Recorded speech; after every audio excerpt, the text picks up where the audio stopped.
Kalau lu skip kisah ini, lu gak akan paham kenapa Islam bisa sebesar sekarang. Setelah bertahun-tahun ditekan dan disiksa di Mekah, kaum muslimin akhirnya hijrah ke Madinah. Mereka tinggalkan segalanya, rumah, tanah, harta, bahkan keluarga, demi mempertahankan iman. Tapi meski sudah pergi jauh, tekanan Quraisy tidak berhenti. Mereka menyita harta kaum muhajirin, menjual barang-barang mereka, dan menjadikannya modal perdagangan.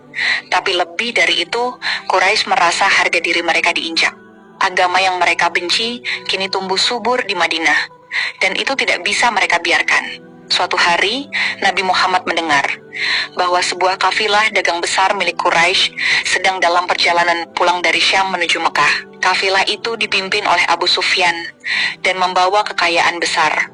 Hasil dagang yang sebagian berasal dari harta rampasan kaum muslimin. Melihat itu, Nabi memutuskan untuk menghadang kafilah tersebut. Ini bukan perampokan, ini adalah upaya mengambil kembali hak yang dirampas secara zalim. Maka beliau mengajak sekitar 300 lebih sahabat untuk bergerak. Mereka bukan pasukan profesional, hanya ada 2 kuda dan 70 unta. Banyak yang tidak punya pedang, tapi semangat mereka satu, berjuang bersama Rasulullah.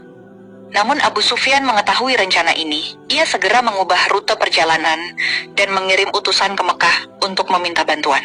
Utusan itu datang dalam keadaan panik. "Wahai Quraisy, kafilah kalian akan diserang Muhammad. Cepat bantu kami." Quraisy pun bereaksi cepat. Mereka kirim 1000 pasukan lengkap dengan senjata, kuda, dan perisai. Bukan hanya untuk melindungi harta, tapi untuk menghancurkan Nabi Muhammad dan Islam selamanya.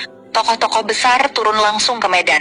Abu Jahal, musuh besar Nabi; Utbah bin Rabi'ah, pemimpin bangsawan; Umayyah bin Khalaf, penyiksa Bilal. Mereka yakin perlawanan ini akan jadi akhir dari semua pengaruh Muhammad. Sementara itu, Nabi mengumpulkan para sahabat dan bermusyawarah. Beliau tahu yang akan mereka hadapi bukan lagi kafilah, tapi pasukan perang besar. Dari kaum muhajirin, Mikdad bin Amr berdiri dan bicara penuh semangat. "Wahai Rasulullah, jangan ragu. Kami tidak akan berkata, 'Engkau dan Tuhanmu saja yang berperang.' Tidak, kami akan maju bersamamu dan tidak akan mundur." Lalu dari kaum Ansyar, Sa'ad bin Mu'adz angkat bicara. "Jika engkau perintahkan kami menyelami lautan sekalipun, kami akan menyelaminya bersamamu. Engkau akan melihat kami berdiri di barisan depan." Keyakinan mereka mengalir deras. Tak ada yang gentar. Di kejauhan, padang pasir Badar mulai menanti. Pasukan Quraisy sudah mendekat, tapi umat Islam tidak mundur. Hari itu, mereka tidak hanya mempertaruhkan nyawa, tapi menegakkan kebenaran. Jangan skip part kedua karena itu puncaknya perang dan titik balik kemenangan umat muslim. Komen Allahu Akbar dan share kisah ini agar semakin banyak orang tahu akan perjuangan Rasulullah dan umat muslim dahulu.